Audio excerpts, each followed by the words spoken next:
how's it going, everybody? Happy Sunday. Yeah. And happy Father's Day. It is Father's Day. To all you fathers out there, especially those still in your kids' lives. Yeah. And those of you like us who have fathers.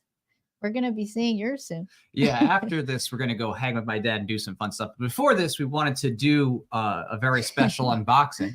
We got something in the mail. So we've been waiting to do this unboxing for the Rippaverse Dokumaan Cards Deck 2. So join us for that. And if you're not already, make sure to get on YouTube so we can see your comments best. Let us know that you're here watching with us. Throw something down in the comments. It's youtube.com/thephilosopher. So you can see it down below. We're going to let that tick down there for a little bit. So join us and let us know you're here. Say hi. So, hey, what's up, Robert? Good to see you again. Hey, Robert, good to see you. So we're doing an unboxing of this latest thing. We already actually, we got in our Yaira perks. Look at that shipping tape. Custom Rippaverse Eric July's hat with the lightning bolts tape. And we got in our other comic perks already. Yeah. We did some pictures. This is cover A, right? Right. Cover we did A, some, and this is their Rippazine. Yeah, promotion of that, and it was really good. We actually read this together, so we read it in bed together. It was fun, which is a great way to read the comic, is relaxing in bed after a long day. Hey, we do a lot of things in bed together. Hey, Brian. So I'm excited. We're just gonna go ahead and do this. So you're gonna be the one who. All right, you want to start with the unboxing? Yeah, we're gonna unbox, and we're gonna both check out the cards, and we'll even compare it to the first one too. Oh, that was the first one. So right, this is the first deck. Now, we are going to be talking about the cards in detail specifically. So there are going to be spoilers. So if you're trying to avoid spoiler content, then maybe bookmark this and save it for a future date after you get whatever. But we are going to want to talk about what happened into detail in Yaira. Yeah, most people got their perks right. I think they said there was just 300 more left to do. I guess maybe last legs. So most people should have gotten their perks ready. I think most people have already read their stuff. But again, if for any reason you haven't, you could always bookmark this and come back. Yeah. So spoiler alert. All right. Let me open this. I don't have a knife. Okay. You can. Yeah. It's actually, the tape's not too crazy. It's not, it's pretty easy to open if you just use a little key. Oh, I see. It's not like duct tape where oh my gosh, Yeah, you can just pull across. It should come right off. Okay. Yeah.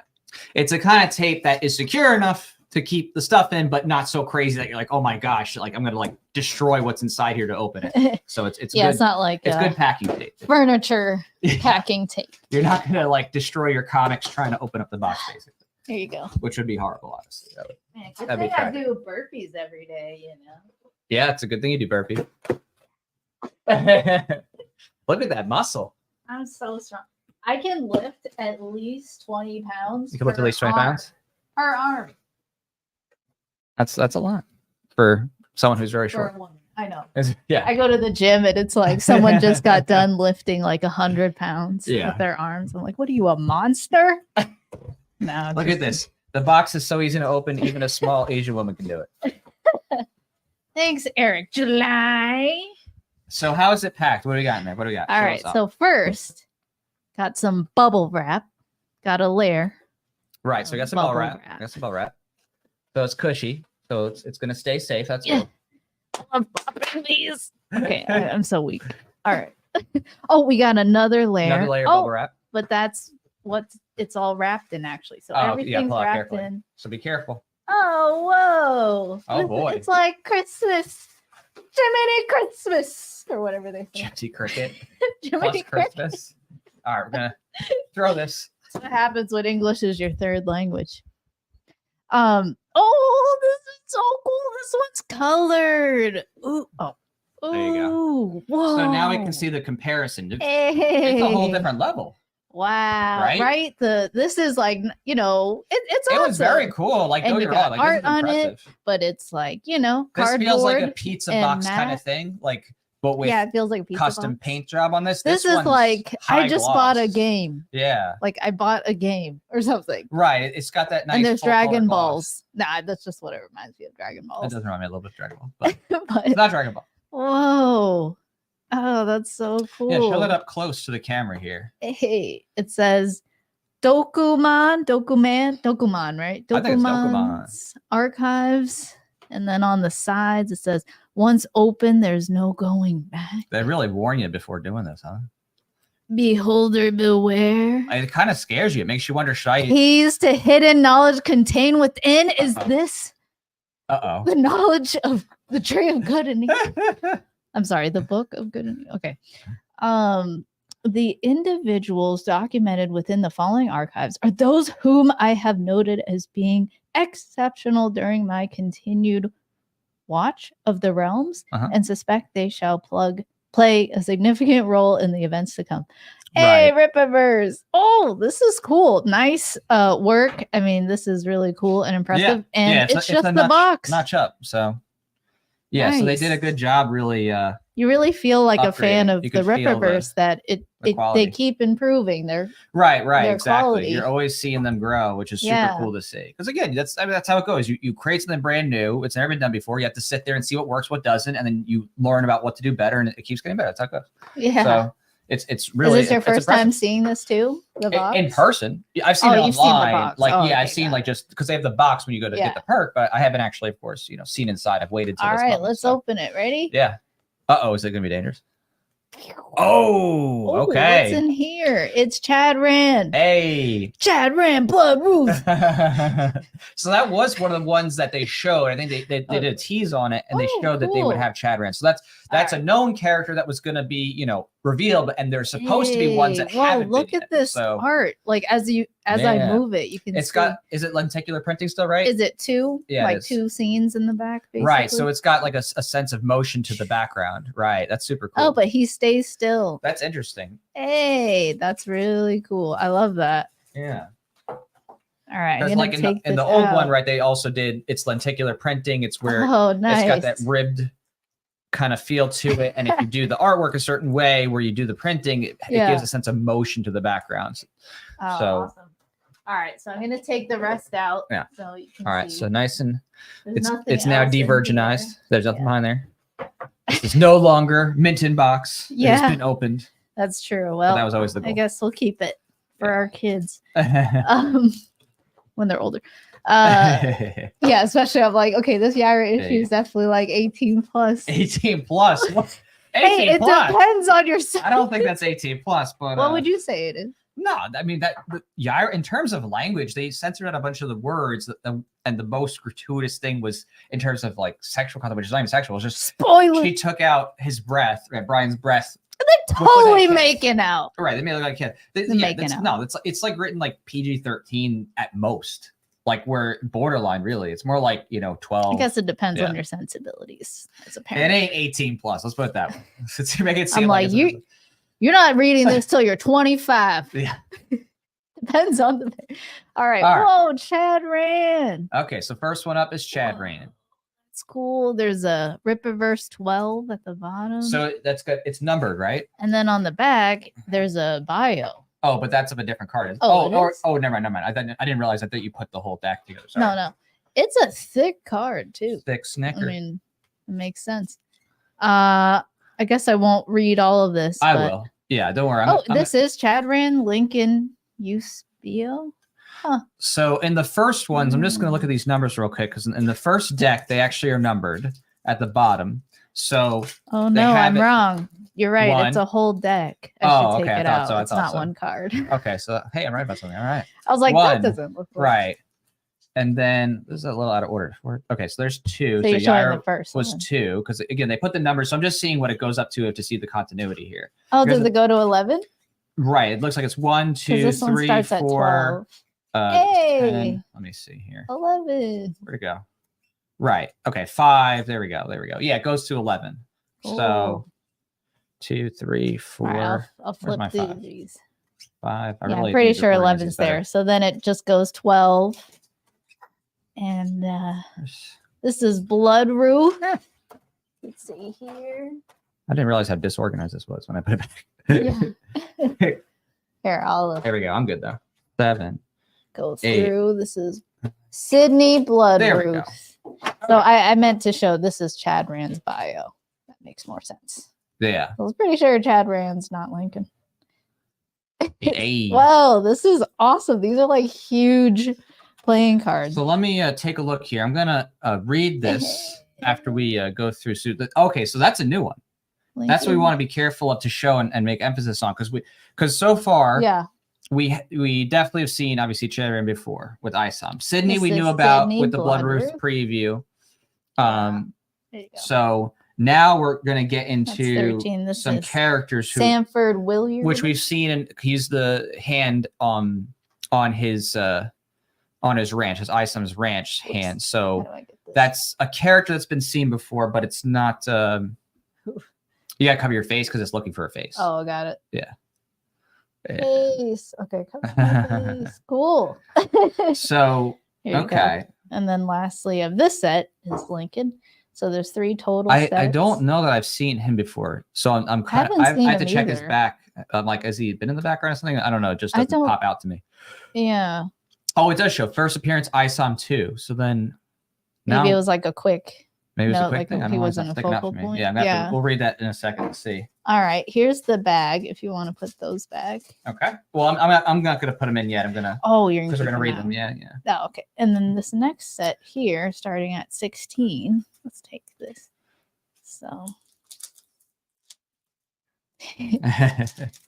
I mean, this is so cool. Yeah, these are super cool. The lenticular printing, and honestly, like they really took it up like a crazy notch on this. It's pretty insane, actually. I mean, just look at this right here. Wow. And now this actually pops in the light here. This you can really see. So you're saying it's better than the first set? It looks better. It seems to me that you show side by side. They did to what, compared to like 1 or something? Yeah. You can kind of see that. Oh wow! Yeah, no, yeah. They actually really made a big use of the lenticular printing on this new set. Because again, when you do lenticular printing, you need to actually have, typically, if you want to make it very dynamic, you need to have different artworks that go into different sections. So when the light hits it at a certain angle, it actually changes a bit more. Wow.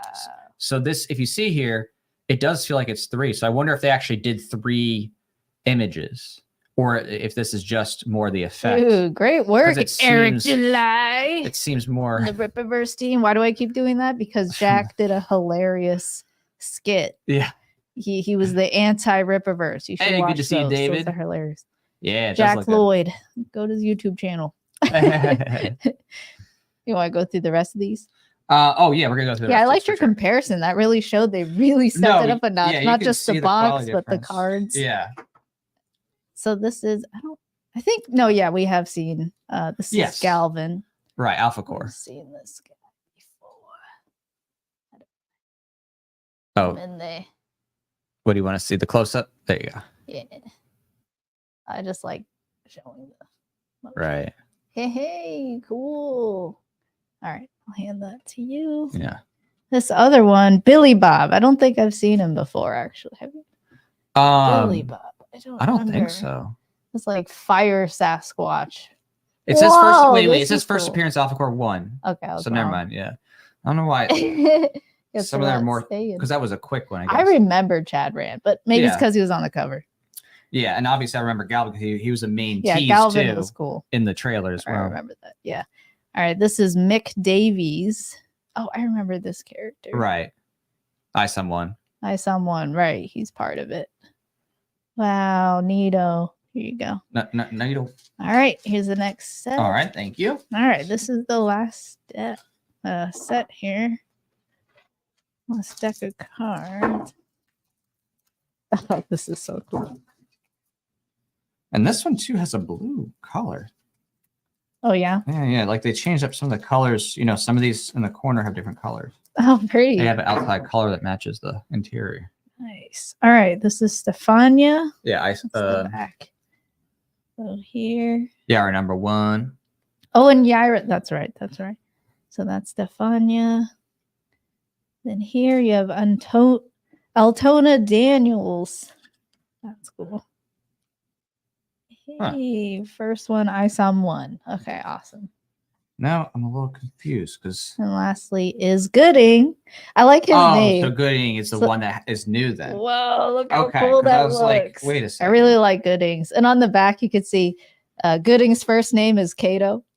I'm like, is that a little nod from ANCAP Eric July? Anyway, this is really cool. Yeah. So yeah, amazing work, Rippaverse team. This was really awesome. Really happy with. And now, so I was wondering because we went through and we're like, and I was like looking to see, okay, which one's the new one? And I was a little thrown at first, but now we know. Okay, so it's goodyng, who is the new character, as in this is one they have not actually had a comic for before, even though we had previous. So I thought they were although he had an ad, right. like there's a flyer for goodyng, like offering we his know services. about it, but I was expecting to see a totally new character that we haven't seen anywhere before. So, but that's cool. It's nothing wrong with having characters that have been previewed or one that hasn't actually had its own comic series yet. Yeah. But now we have a lot to dive into. And I wonder, in this second set, there's a lot of characters. Is there did they do any like repeats of the ones they did in the first set? Repeats? I mean? No, there's no repeats. All the characters are different from the first set. Yeah. Wow. Yeah, that just shows you how many characters there are in the Rippaverse. Right. In the Rippa universe here. Wow. Cool. That's really cool. Well, let's give it a read over. So let me see here. So this will be for Chad Green. So let's see. I'm gonna do this in a way that I can hold it up and maybe. Is Chadran supposed to be a Chad? A Chad. Is that like? Well, it says Chadran, real name unknown, height 8'5". Wow, it's pretty Chad. 600 pounds, birthplace unknown. It says the juggernaut known as Chadran is the reason Isom retired, or rather, his beating an innocent to a bloody pulp while he was unable to save her was his true motivation. You never forget the first person whom we were wholly mismatched to fight, and how truly helpless that feels. It's not Chad. Yeah. I wonder if he still hears her screams, sees those terrified eyes staring back at him, those pathetic pleas for help before that horrible moment haunting him wherever he goes. Maybe to finally put her soul to rest, he must continue his vocation to fight evil and protect the innocent. Chadran is unaffected by the damage he has caused. He swats those who dare stand against him like flies to their deaths. A true nightmare-inducing monster unraveling the mysteries behind his identity will be the secret to defeating him. However, should history repeat itself, it is more than likely that Chadran will be the reason for much more permanent retirement for Isom. So they're clearly making, Chadran is definitely an arch nemesis character, sure. Not just, a passing super evil dude, doesn't care. I don't think we're going to be seeing him go away anytime soon if he's that level of super powerful. Of power. Well. Right, exactly. Right.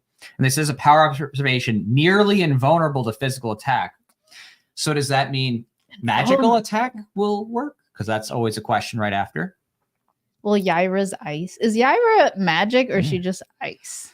Well, they make it seem like as if she has relation to magic, strength, and because again, all right. So cover your ears if you haven't yet.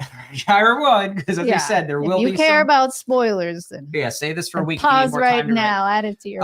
We won't be offended, but she was the reason her birthing children was tied to the Norse, and it seemed like that tied to why they were going to be ultimately seen as these godlike characters. So it seems like as if her powers intertwine. She's an accept, which is like a species, I guess, that's super powerful, but it seems like she came from another planet. So no, I don't know if that makes her an accept, honestly. Oh, I thought people. There are people who are accepts, but she was referred to as an accept. No, I mean we could take a look at her card and see if they said that she was definitively accept, because it just seemed to me like there was a difference. Okay. But so there's the Yaira card from the past one. So this is from the first set. Yeah. Is there anything that said that she is an accept, like definitively? All right. Real name unknown. She's gone to several names. She's 6'3". She's 215 pounds. Birthplace unknown for now. And she can't be from Earth. And now we know where she's from. Yeah. Her age is eluding me, but she does appear ancient, perhaps more so than I have. And that definitely was confirmed in her origins comic. I've been keeping up with her longer than any other subject. She has a knowledge base that exceeds those who appear very elderly. Right. She's like super smart. Right. Because she was alive for like thousands, whatever years back. She kind of gave me Superman vibes. Like just the idea of being so strong, and she's from another planet. Right. She can fly, and she has. So that's what I'm saying. I don't know if she we don't know yet what created accepts. And so there could be a delineation between those who are transformed a certain way and those who are just actually otherworldly beings. And that's where I think the tension is. And that's what I'm trying to understand is, Yeah, there's nothing about her potentially being an accept here, but I was pretty sure we read that in the comic. Okay. It was like But is that a label? Is that just, oh, we're calling her an accept just because? I thought it was the people from and they don't know. Right. Because then why would that be the case for all people if not everybody's from, her planet or whatever? You know what I mean? I don't know. Yeah. But Andrew said, smash like, bro, 199. That's right. Happy Father's Day, everyone. Happy Sunday. Hope you're having a good day with your dad. Thanks for tuning in to the stream. All right. Let's take a look at Bloodruth. Okay, cool. So Sydney Bloodruth, 5'9". Ooh, the average man height. So she's a woman though. But for guys, that is the average guy height. So she's tall for a woman. All right, that's a point to take away, is that she's tall for a woman, just to know. Oh, and so Yaira's super tall. Oh, yeah, Yaira's super tall for a woman. Right. She's they say born Victory, Texas. So she's born in Texas. It says the youngest child and only daughter of the mysterious Bloodruth family bloodline. Sydney Bloodruth is an accept like no other. See, they clearly say accept. They call her an accept. Right? So that's what I'm saying. But this is the second set. So you know what I mean? That first one with Yaira, she was supposed to be a mystery, but we just have to go through Yaira, the comic. In fact, if you hand it to me, I'll read it. You'll read it? I don't know if you'll find it in time with reading all these other things, but we'll take a look. I'll continue reading. All right. So known as a blood witch, she uses her blood to cast spells that seem only limited by her occult knowledge. So again, we have this combination of occult and accepts. So is that, are accepts related to magic? That's a big question. Oh, here it says right on the back. Okay. Dr. Sally Rodell is the latest star scientist to consult at Projexis, the company at the forefront of Flores Park's invention and innovation. A famed archaeologist and biologist, Sally is also Yaira, an accept as powerful as she is mysterious, clearly not from around here. So in this case, what's an accept? Right. Then? So now it's not a species. It's just someone who's strong. Well, that's exactly what we're getting to. Is accept like a mutant? That broad? Like, oh, it's a mutant. Right. But even within mutants and stuff like that, you can think about, like X-Men or wherever else. Like, there's going to be characters that have powers, so they're not mutants, right? It's not everybody's necessarily mutant. You could have cyborgs. You could have people that have magic or something. It's not mutant. So that's a good question. Is accept going to be used as a catch-all label, even if it doesn't technically apply or something comes out later that, okay, it's just a more broad label, but technically there's differences between, your magic type versus you have an evolutionary thing versus something else, Oh, Brian Solari said, did I miss Yaira's card? And no, we were just showing the one from the last set. Time. Yeah, exactly. There was actually no Yaira in this second because Yaira already appeared in the first deck. So Right. All right, so getting back to this, it says, though much stronger than your average mortal, she is limited by the blood within her body and must take time to recover after strenuous use of her gifts. So it's blood limited. Okay. Sydney fascinates me as she is one of the few who know of and has traveled to different planes of existence like me. She doesn't trust easily, but has gained the respect of 2 shadow wolves and a dragon, which appear to be treasures kept from her otherworldly travels. She recently left her home in favor of an enigmatic magical castle in Flores Park after a family tragedy. I must keep an eye on her as her unexpected arrival may change everything. And the power observation is blood magic that is limited to the amount of blood in her body. Bloodruth can manipulate her own blood, most often emitting from beneath her nail beds and releasing from her fingertips. The limits and extent of these abilities are still a mystery to me. I've witnessed her using her blood to light up her path, cast spells, create solid objects. I have also seen her use her powers on the blood of others to learn about their secrets. How long to learn? So that's kind of interesting because, this is more like a neutral character right now. Like she's not really a... They don't know exactly. I mean, she's been friendly to isom, but the part that's kind of interesting here is, in a comparison to blood characters, I think, Gen V, right? There was a character who could manipulate blood. Yeah, that's what it reminded me of. But this blood doesn't look like that. Yeah, this looks way different because it seems more magic oriented. And the blood that comes out doesn't look bloody. It looks more like this, shards. Like this blood shards. Charge, like kind of emanating light thing. Oh, I see. So is it more than just blood? Is it something that is like, the blood is just a pretext to it, but then there's something magical around that surrounds the blood?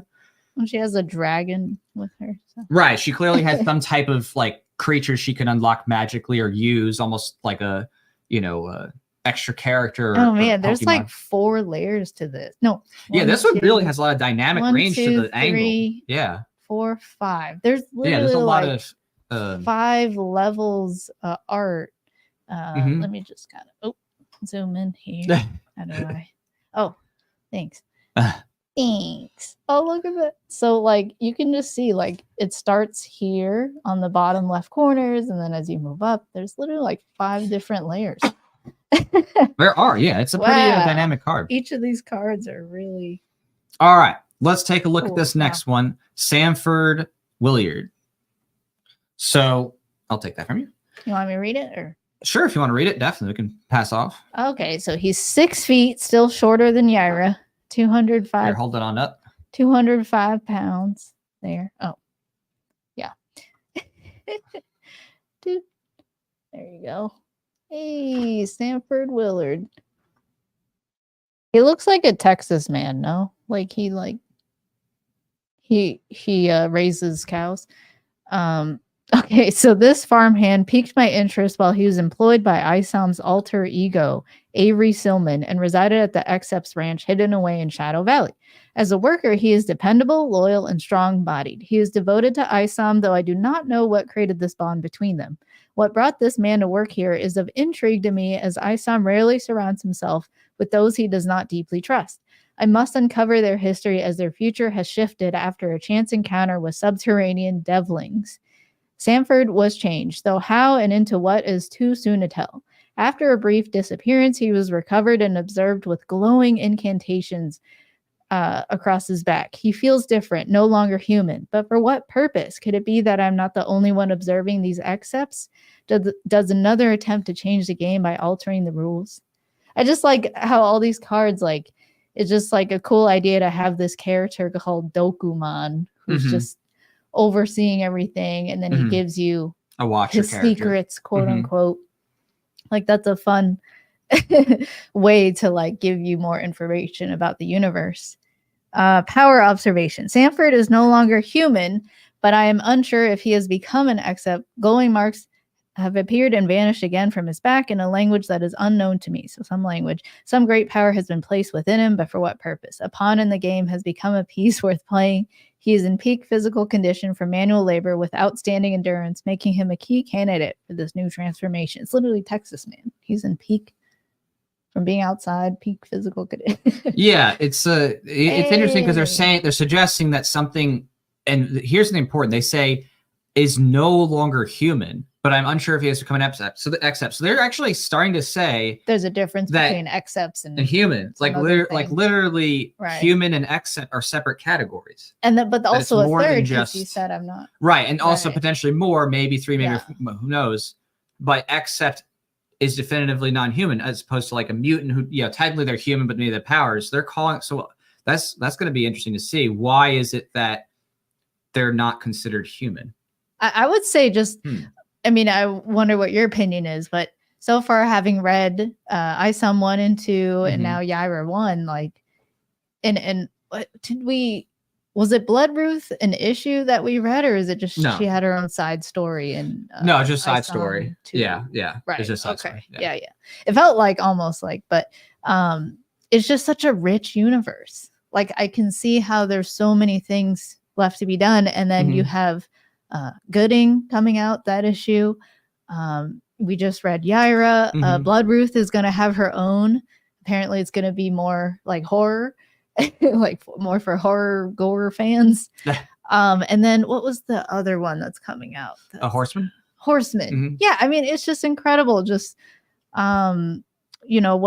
what has been created here. It's really cool to see what Eric has done. So David says there was a mark on his back when he escaped in Isom 2 on this character's back. So so now it's starting to bring in some questions, because we makes you want to flip back and like look through the details, because like there is a lot of details packed into each of these comics, and each issue is lengthy. I mean, is it the standard issue? It's either a trade paperback level length in some ways. Paperback level. I mean, entry level, like not full, like trade paperbacks, like 10 plus issue, but it's definitely more than a single issue. Yeah, it's not a floppy. It's a square bound. So there's a lot more content. So there's definitely, with these cards, it makes you want to go back to the comics and be like, okay, let me go look at that character again with a new light now that you have some background on them, because it might highlight some things and maybe get you to look for things, context clues more carefully that you may have not thought were important or just kind of glossed over before. So yeah, really exciting. All right, so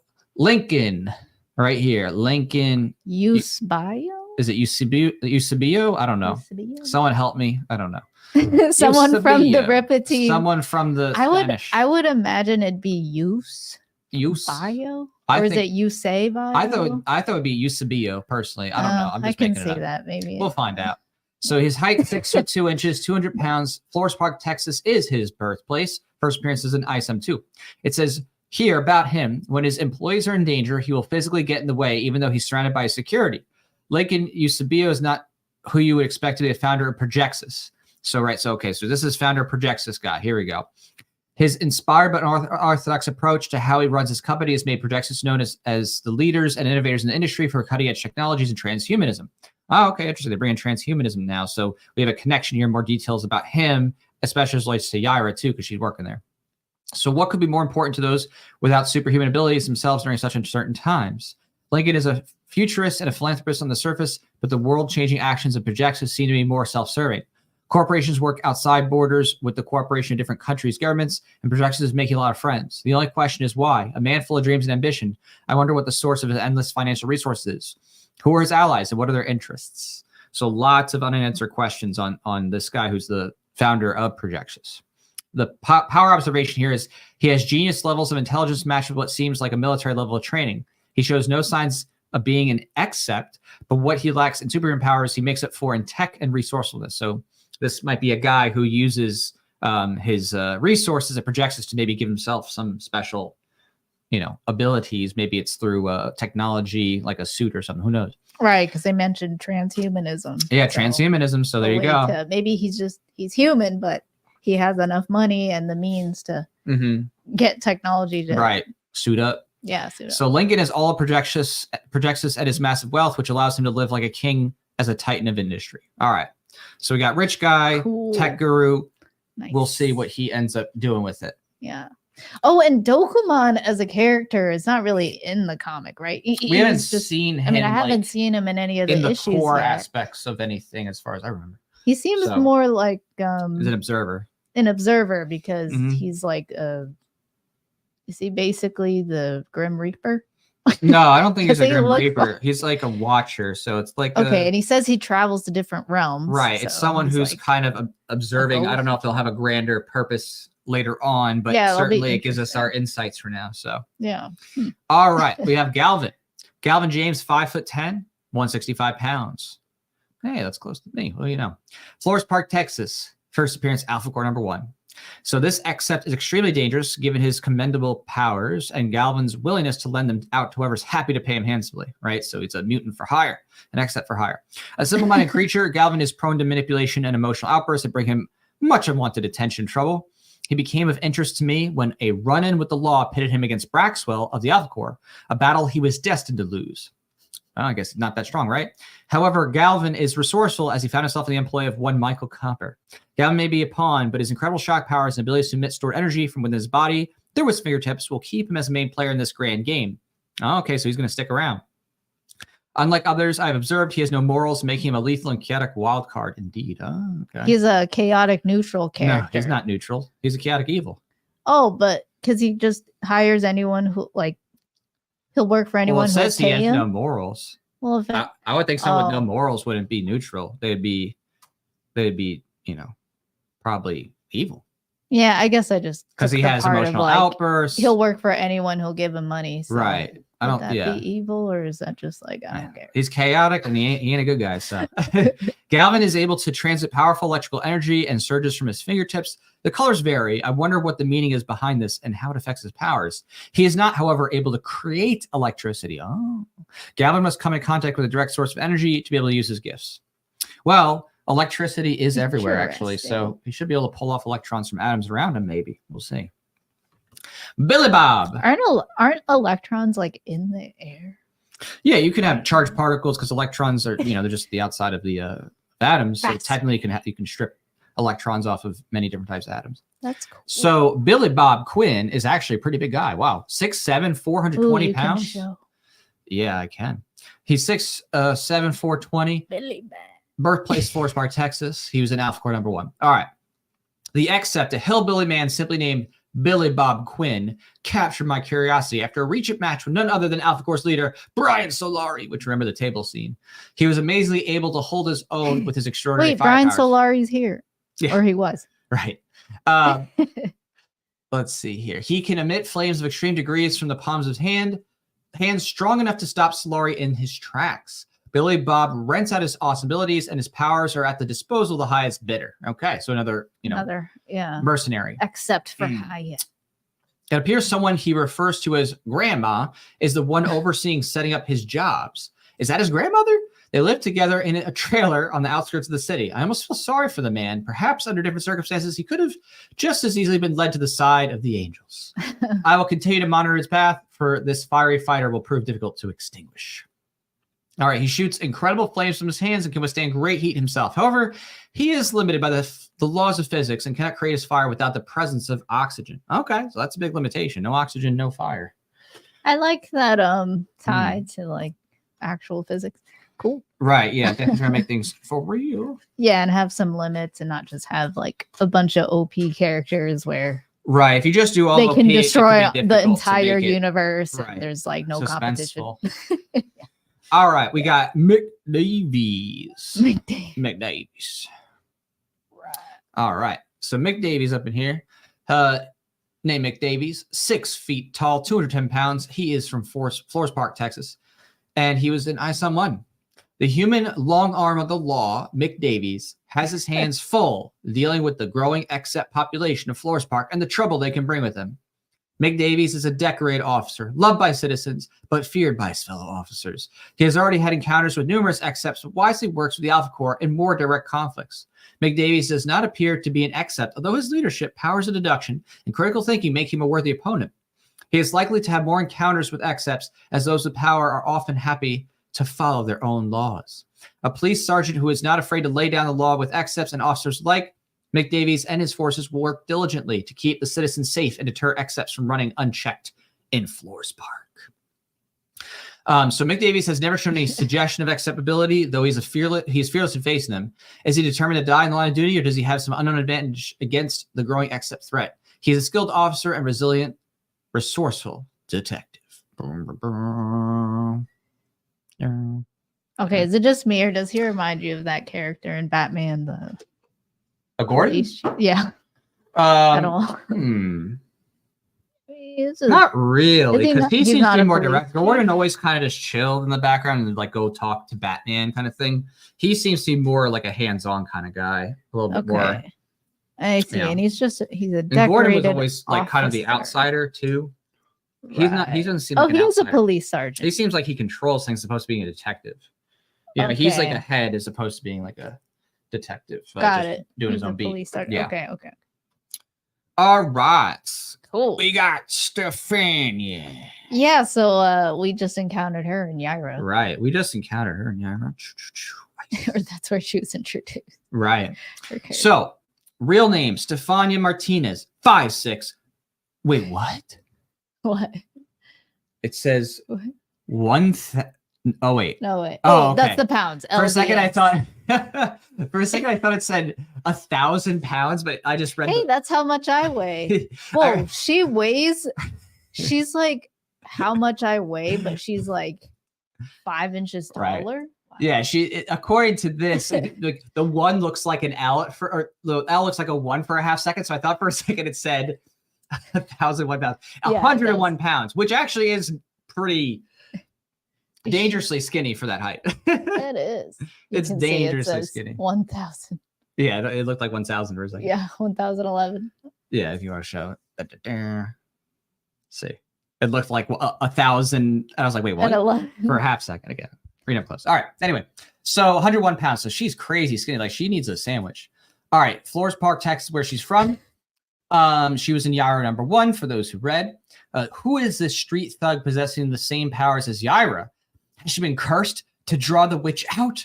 Or is she connected in some far deeper way? Well, if you read Yaira 1, you know. Stefania is too young to know the consequences of her actions. Already a violent gangster at such an early age, but she wears a cross? What?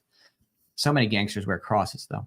Does she realize the hypocrisy of That's her on actions? God. Or is she destined to use that bloodthirst on the side of the angels? Only time will tell, but one thing is certain, she is a bomb waiting to go off. Does Brian Slaughter believe he can calm that vengeful rage she carries in her heart? If she does manage to master her abilities, the super cops will have someone on Yaira's power level to bring her in. It is unusual for them to take a criminal into their ranks, but I'm sure she'll be exceedingly popular amongst the Alpha Corps. That'd be chilly if she was part of the Alpha Corps. She got the cold powers. Neato. So, power observation. A vessel to the same great abilities that Yaira possesses, but it is completely unknown if she will ever truly have any control over them. Also, they're kind of implying, what we found out in Yaira. Stefania's explosive rage fuels her unchecked powers. She has used her superhuman strength to break out of cuffs and take considerable amounts of damage. Okay, so they showed that in Yaira 1. She took a direct hit from Yaira and stood back up. Again, another Yaira 1 reference. Some training could hone that killer instinct she has developed as a criminal on the streets. So, Stefania, one of the latest characters to come out because of Yaira. Look at that foot movement. Yeah, that's really pretty. I love the swirl motion there. Yeah, hold that swirl.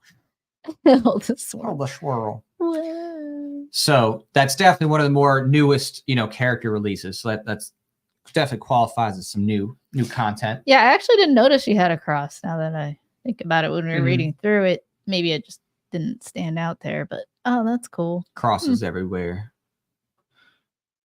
All right, almost finished with this deck. We got. Yeah, I thought Altona in the in Yaira 1, it was an interesting power struggle between the head guy of Alpha Corps, Brian Solari, and just over Stefania, because if you read it, and here's a spoiler. But that Yaira is basically her one of her her great grandmother or something, because Yaira's super old, way greater than that, but yes, way greater, because she's dating some dude back in the days of the Vikings, which is way back thousands. Yeah, she basically could be. Actually, I wonder when exactly because it's while they give a period for it, and we could estimate it maybe. Let me just see here real quick. If you look up Norse. When would we look at that time period?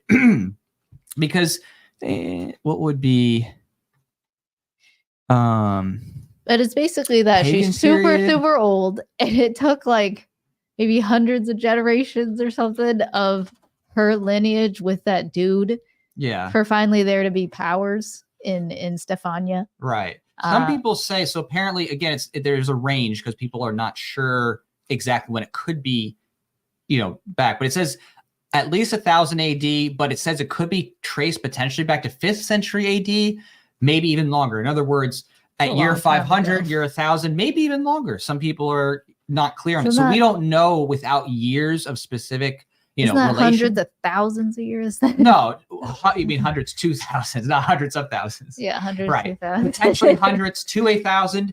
Maybe if they want to, because again, you can stretch things with fantasy and lore. It could be 2,000 years, even potentially. I don't know. We don't know how far back they're going to make it and how real world they will make it. It's not clear. So it's a long time. It is a long time. Hey, Trash Man 444. That's 4 4s for Fuzz Training Ammo Fun. Thank you so much. We were actually looking at that, and was it a box of 9mm 50 rounds for? It was $14.99 for a box of 50, which 9mm of 9mm. Yeah. Yeah, that's prices seem to be coming down a little bit. Back to how they were 4 years ago before the lockdown. $12, $10 boxes of 9mm. Yeah, I definitely. On that note, training. Gosh, I miss when we were doing. We were about to do competition shooting. We went. Yeah. To was it? What was it NRA open? So we did action pistol training. We did NRA pistol training. You've done your CWP training, and not with you. I've done hunter safety training. So you've had a number of different trainings, and you've also done simulation training. Right, and we were doing that all together. We were training every month, and then Right. Yeah, so it's nice to see it go down. So thanks, Trash Man. We'll definitely we need to get back in there. Oh, in fact, I know. Iraq veteran. Maybe that's the next. I know, right? That'd be really Yeah, cool. yeah, yeah. We'll He see. invited us to go to his range. So yeah, in Georgia. I would love to go to his range and shoot. Honestly, that would be a real treat. So we did say, like, we talk back and forth a little bit. We're like, okay, you know what? Maybe we will go to Georgia and go to your range. That'd be pretty sick, honestly. That would be really so I'd be cool. very honored to go to his range. He's a cool dude. So yeah, we might have to do that when we come back. Maybe after in several months, you guys will see a video like of us going through how it went, like a little vlog or something. That would be fun. Yeah. Haven't really hung out in Atlanta either, so that'd be fun to like go shooting and then go to Atlanta together. Yeah. Cool. All right. Thanks, Trash Man. So Altona. Altona Daniels. Yeah. Oh, she's an isom one. Yeah. So real name Altona Daniels, 5'7", 130 pounds, birthplace Forest Park, Texas. First appearance isom #1. This is one of the original characters, of course, that was talked about when they did their big preview. So while not an except herself, Altona Daniels is of great interest to me as she is the sister of Avery Silman, aka Isom, the except known to me as Isom, who she seems to call in to aid her. However, it is unclear to what degree she is aware of his extracurricular activities or how much she knows about her own family history. Despite being human, she knows exceptional character and strength of will. Shows. My bad. Altona carries a position of significant importance at the corporation Projexus, a powerful company in Forest Park at the forefront of innovation and technology. Behind her strong character, I see she still carries the recent loss of her husband, Terrell, in her heart as she raises her young child, Vassie, who is also becoming of interest to me. Will she take after her mother or grandmother? What a fascinating family. There's more here to learn. Cool. Power observation. A brilliant scientist, a physicist.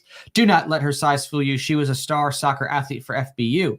Now she is the chief technology officer for Projexus, which puts the company's resources at her fingertips. She is not one who's easily fooled and should not be dismissed. Wow. And actually, they also did, I won't go into all detail, but they also in the Rippazine, they did put in some more details about Altona in here as well.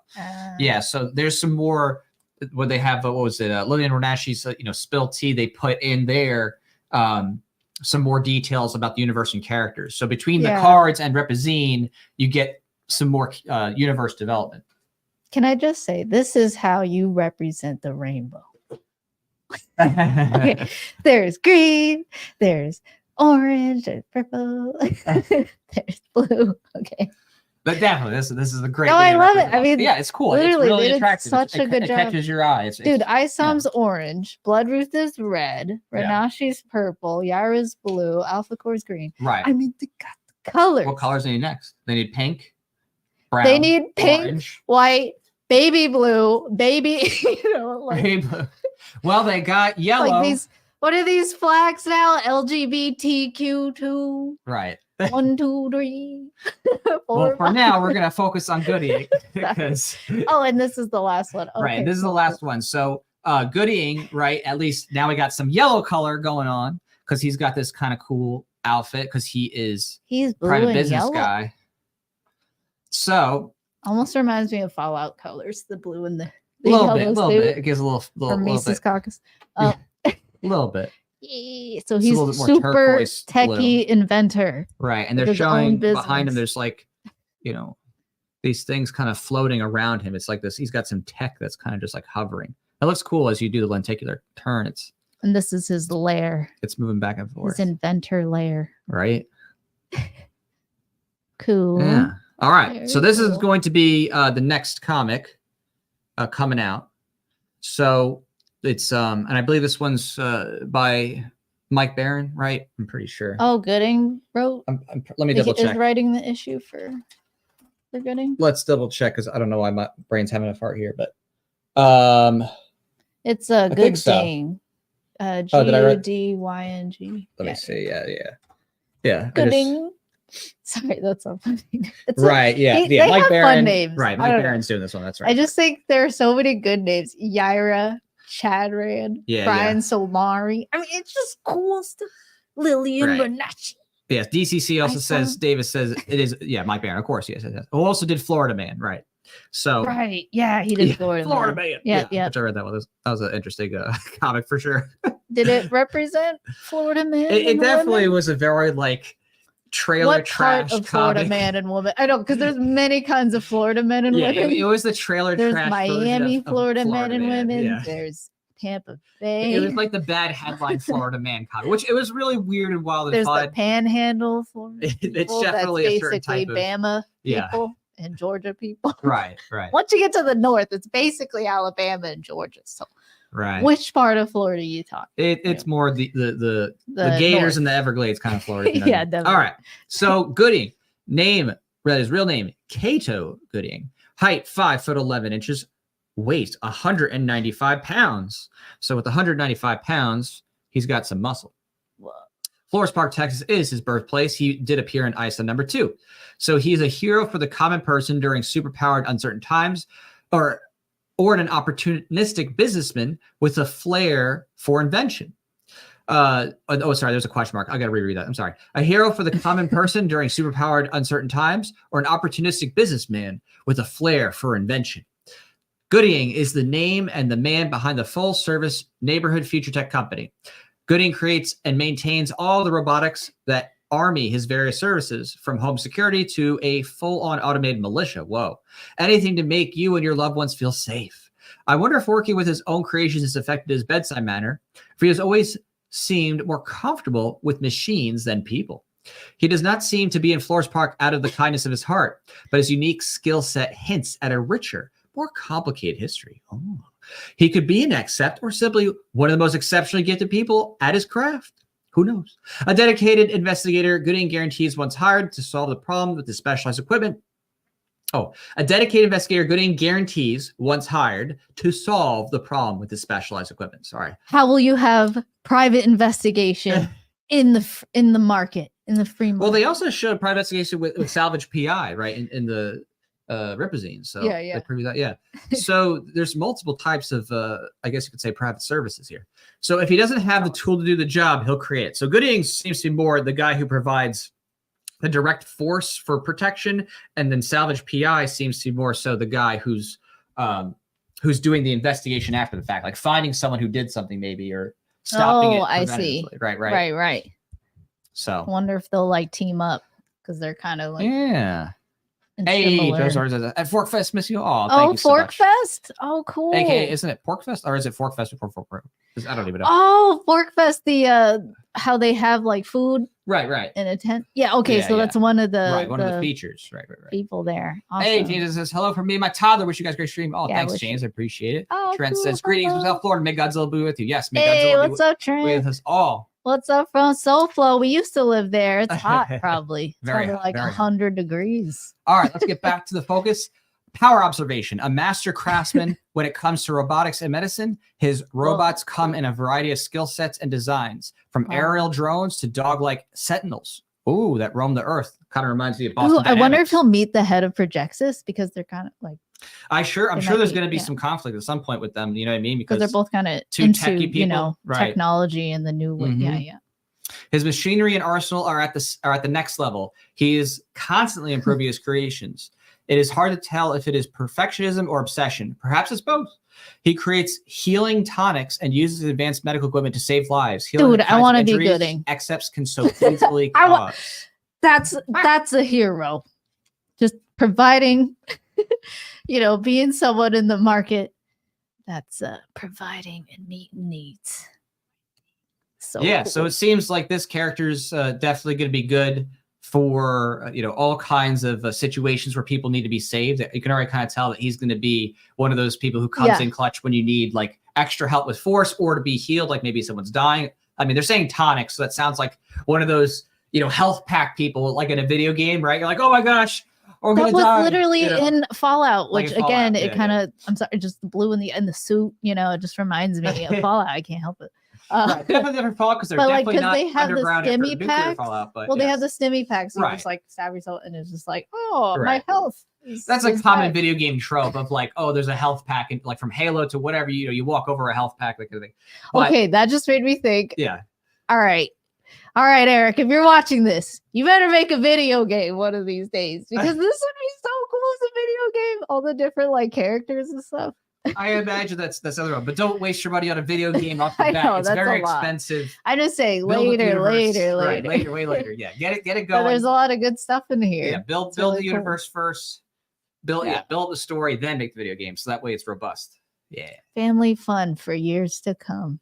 Definitely. Okay. Well, that's awesome. We did it. We went through our selection cards here. Pull up the box together and show that off. So there it is. The box. We have emptied it. Once open, there's no going back. Yeah, And there's that's no going true. back. Now I know a lot more. Right. So there it is. For you all here, we have Chad Rand, number 12. We have Sydney Bloodruth, number 13. We have Sanford Willard, number 14. You have sorry. this. You have Lincoln, whose name I still don't know how to pronounce. Eusebio. Eusebio. User Hey, bio. I don't know. Eusebio. Someone tell me. Someone. Galvin, number 16. Yeah. You have Billy Bob, Billy 17. Bob. He looks like a McDavies, Florida man. 18. Texas. Stefania, 19. Yeah, everybody else's name's pretty easy. Altona Daniels, 20. Goodying, 21. So that's it. That's a wrap. That's the Dokumaan cards. So it's okay if you aren't able to get it. If you just happen to miss out, at least you can check it out here and make sure next time to grab your cards before they're all gone. Nice. So very cool. yeah, very cool. Back in. Yeah. And there you go. So yeah, great work, Rippaverse team. Just really love just following you guys and seeing what you guys are doing. And we've been following Eric for over 5, 6, 7 years. For me, yeah, 10. Yeah, was that even before I started the Philosopher? Like you? Oh, way back. Eric was doing right. He was doing. No, yeah. No, he was aware of the stuff that I was doing way back in the day, like with the Anarchy Ball, comic and the Anarchy Ball stuff, way before all this stuff. So yeah, it's very, very long history. Long history. But yeah.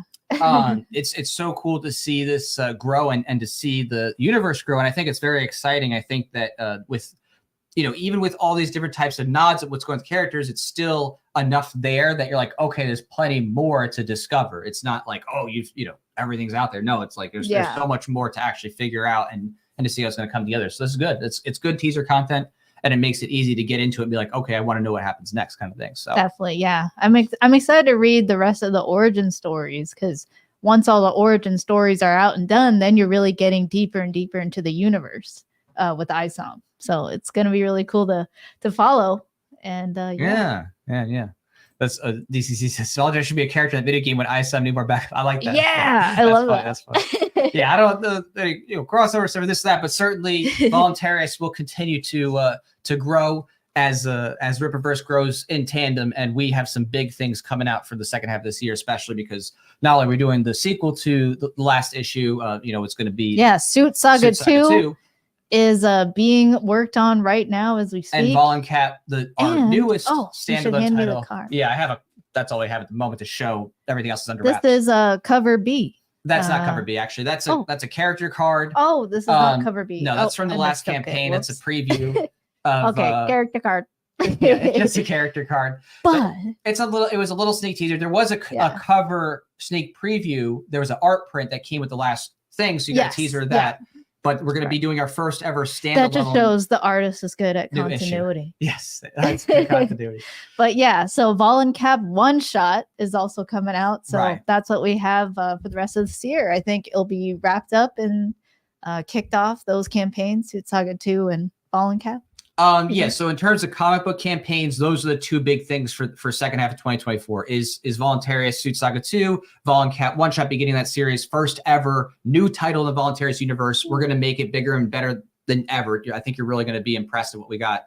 And of course we have some other projects generally. Besides that, as you know, we always do all kinds of things from the kids book to music video stuff. But in terms of our comic book we stuff, have our second kids book. It's reading the road there. That's why. So you have to put it all the way up like that. Yeah, you get them long arms. Thank you. Thanks for your long arms. My hands are short. Yeah, short hands don't make it all the way. Short arms. So it's exciting. I mean, it's super cool, and especially because we were watching the Boys the other night, which I've read cover, and they just made it way more SJW than ever. I mean, way beyond the comic imaginable. So it's not the author, it's the producer. Eric Kripke has made it. He went and he took it to the next level, and then he's just like, I don't even care anymore. He's like, I'm going to tell you my. What would you describe him as? Like New World Order, authoritarian, socialist? Because that's how it felt. Because he's like, humans are like a stain on humanity. He's just your typical Hollywood democratic socialist, essentially. He's just your typical progressive, buys into the big deep state thing, like the government's good, deep state's good, right? And it's just corporations that make the government bad, and if you can kick out the corporation, well, the government will be great, you know? Right. So they have all those things, and people were surprised by that in a lot of cases because they thought in the earlier boys, they thought that they were more even-handed in their criticisms because they would make fun of like them doing virtue signaling with their SJW stuff, with the corporation vault, like doing these types of like gimmicky things. And so they thought some people were thinking that was supposed to be a critique. It almost seemed like anti-war a little bit because they were trying to say like, oh, war is bad and look what happens, like all these different, you know. But the thing is that when it comes to the critiques, it's actually that it's so far left that people missed out that they're actually critiquing the commercialization of the tokenization, the SJW stuff. So they're so far left, they're actually saying, oh, this is just virtue signaling on the left, and we don't like that. We want real, actual democratic socialism and real representation. Right. They don't think the corruption and the wars is caused by a lack of property rights, like libertarians, voluntarists, and caps do.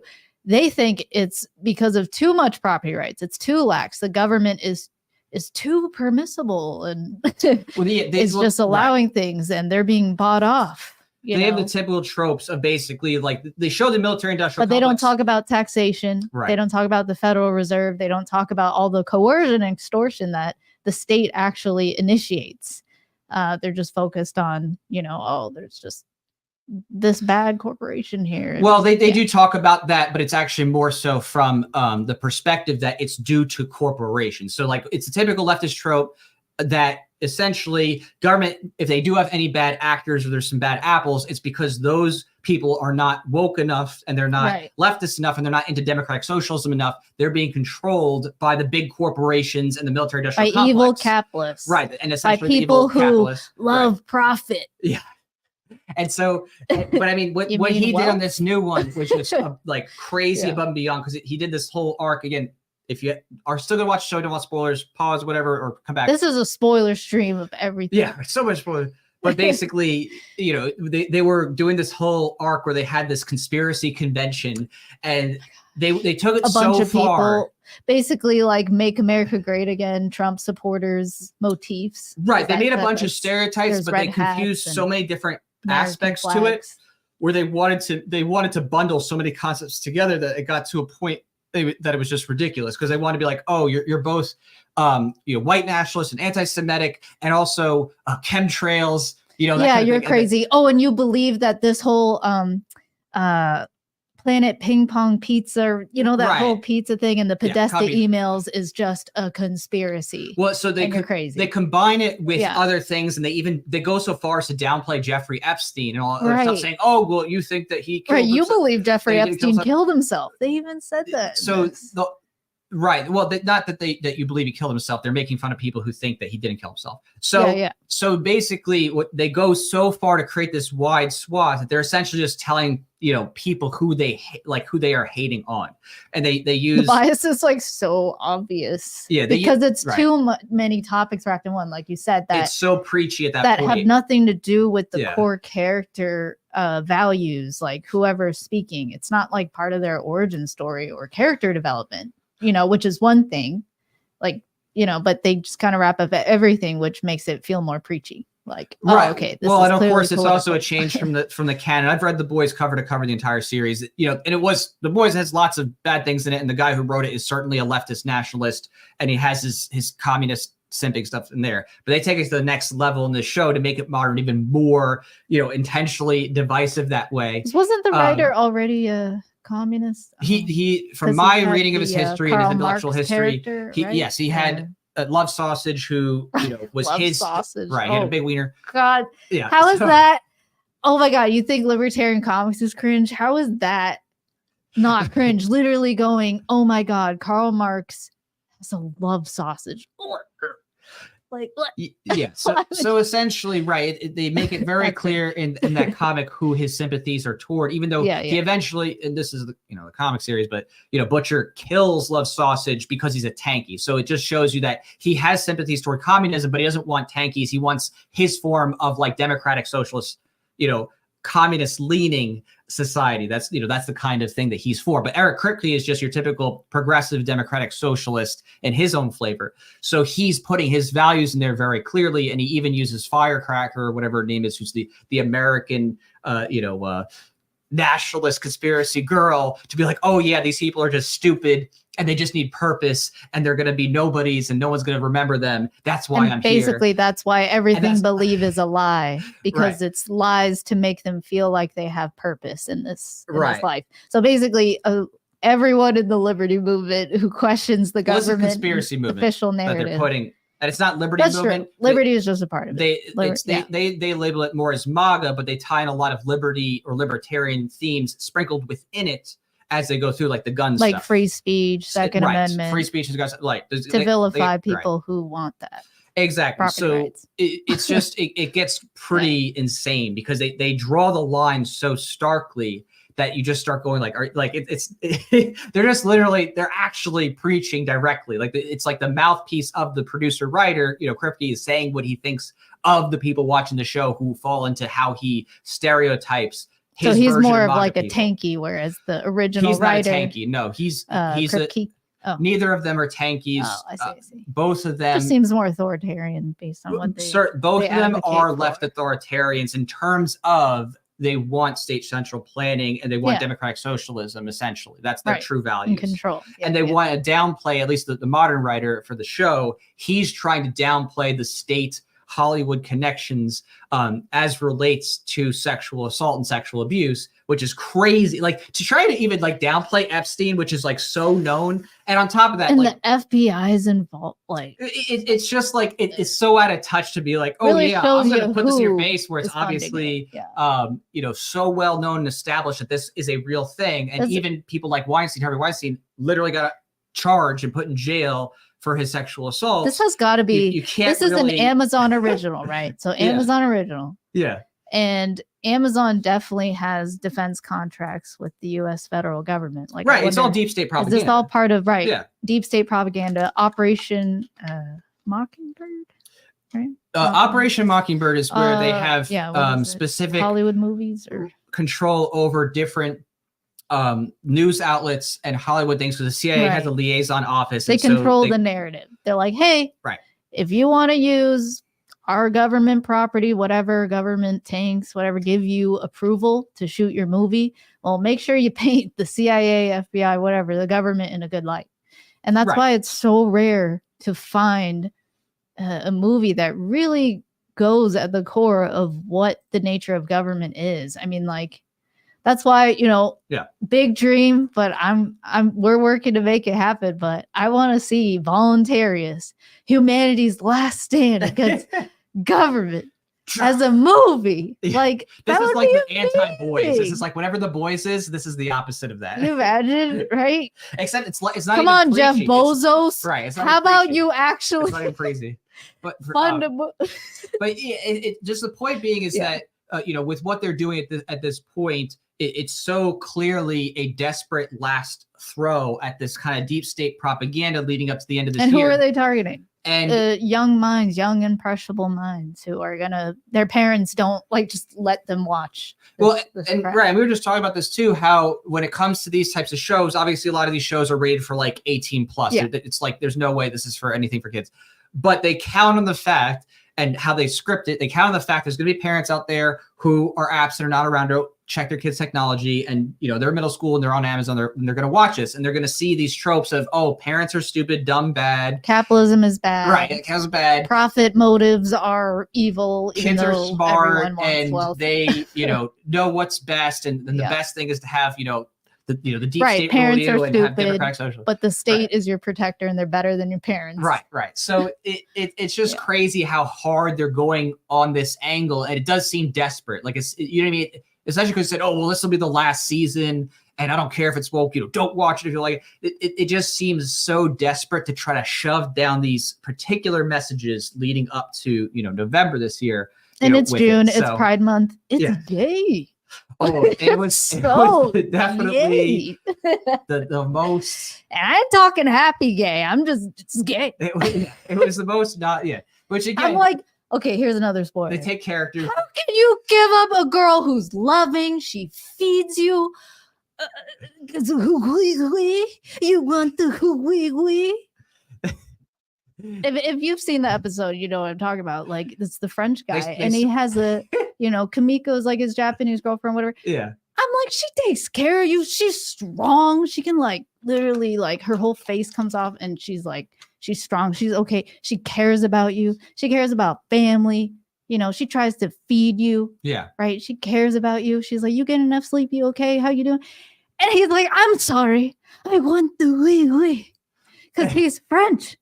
No, I'm just kidding. I'm just joking. It was just so they take characters and they just make them all. It's just ridiculous. Everyone has identity crisis. We're just like everyone's confused about what they want. There's no strong committed relationships, strong monogamous relationships. We've been together 50, 60 years. Every mom or dad is so dysfunctional to the nines.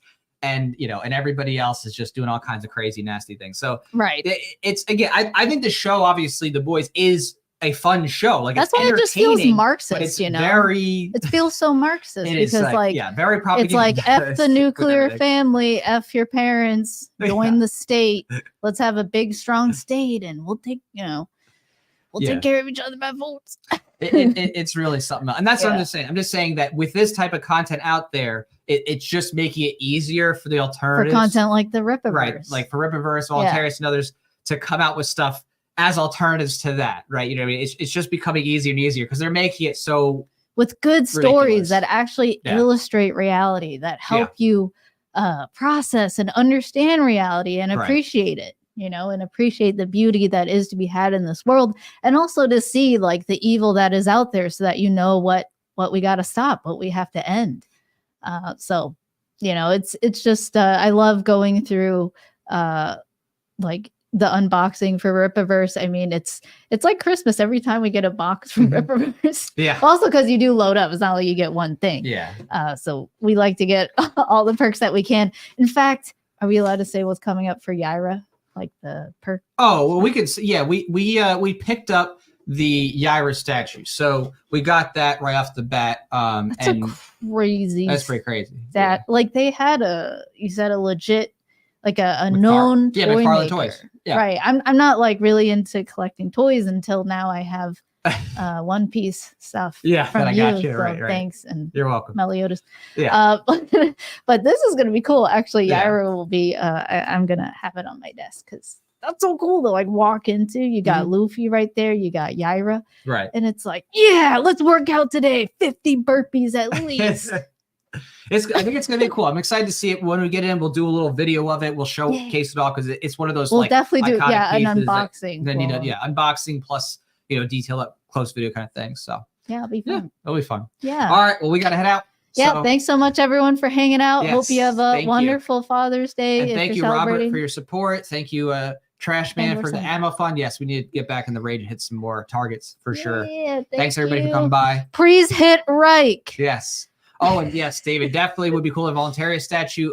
Absolutely. I mean, we've prototyped a number of those things over the years. Yes. We've made a few action figures. Yeah, action figures. We have kind of the prototype but stuff, not a statue, like a full on. Haven't made a resin statue. It would be, it is expensive to do, but one day. One day. Yeah. So thanks, Alpha Proto, for coming by. Have a good one. Take care.